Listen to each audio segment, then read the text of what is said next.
प्यारे दोस्तों, चलो तो पार्ट 2 शुरू करते हैं। करीब आकर बैठ गई और मुझे कहने लगी, गजब हो गया है। मैंने उसे कहा कि क्या हो गया है, और फिर उसने मुझे जो बात बताई, वो बात सुनकर मुझे लगा कि सातों आसमान मेरे सिर के ऊपर आकर गिर गए हों। दरअसल मेरे शौहर की तबीयत आज अफ्स में अचानक से ही खराब हो गई थी। मेरा शौहर और मीरा नंदुई एक ही अफ्स में काम करते थे। जब वो उसे हिस्पताल लेकर गया तो मालूम हुआ कि मेरे शौहर को कैंसर है, और कैंसर की दूसरी स्टेज है। मैंने कपड़े वहीं पर छोड़े और होते हुए अपनी नंद की तरफ बढ़ गई और उसकी मन्नतें करते हुए कहने लगी कि मुझे मेरे शौहर के पास लेकर जाओ। उसने मुझे तसल्ली दी और कहा कि फिक्र करने की जरूरत नहीं है, अभी सब कुछ कंट्रोल हो सकता है, लेकिन तुम्हें अपने शौहर का बहुत ज्यादा ख्याल रखना होगा। मैंने उस की बात सुनकर तेजी से हाँ, मैं सर हिलाया। मेरी आंखों से आंसू बह रहे थे और मीर अदल बहुत बुरी तरह से धड़क रहा था। इस दौरान मेरे जिहन में अपने दीवर का भी चेहरा घूम रहा। अगर मेरे शौहर को कुछ हो जाता तो मेरा दीवर मुझे नूच डालता, और मीर ऐसा हरगिज़ भी होने नहीं दे सकती थी।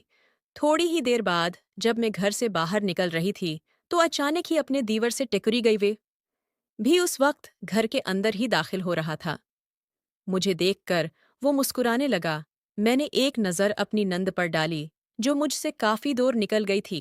दीवर ने मेरे कानों में सरगोशी की और कहा, मुझे जिस लम्हे का इंतजार था वह लम्हा आ गया। यानी अब आप बिल्कुल अकेली हो गई हो, यानी अब आप बहुत जल्द ही मेरी करबत में आने वाली हो। उसके बाद सुनकर मैं उन्हें बेसाख्ता उसके चेहरे पर थौका। अचानक ये मेरे दीवर का चेहरा गुस्से से लाल हो गया। जल्द ही मुझे अपनी गलती का एहसास हो गया। उससे पहले कि मैं इसकी साइड से होकर निकलती, उसने जोर से मेरी बाजू पकड़ी और मुझे दीवार से लगाते हुए कहने लगा, आपसे मैं उस चीज का बदला सूद समेत लूंगा। ये कहकर वो तेजी से कमरे के अंदर चला गया, जबकि मैं वहीं खड़े गहरे गहरे सांस लेने लगी।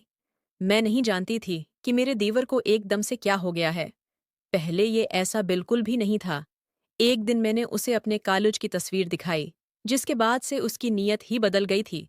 हालांकि वो 5 साल पहले की बात थी। अब मैं वैसे ही बिल्कुल भी नहीं रही थी। अब तो बहुत कुछ तब्दील हो गया था, लेकिन यूं लगता था जैसे वो 5 साल पहले की तस्वीर पर ही अटक गया हो। मुझे शिद्दत से अपनी गलती का एहसास हो रहा।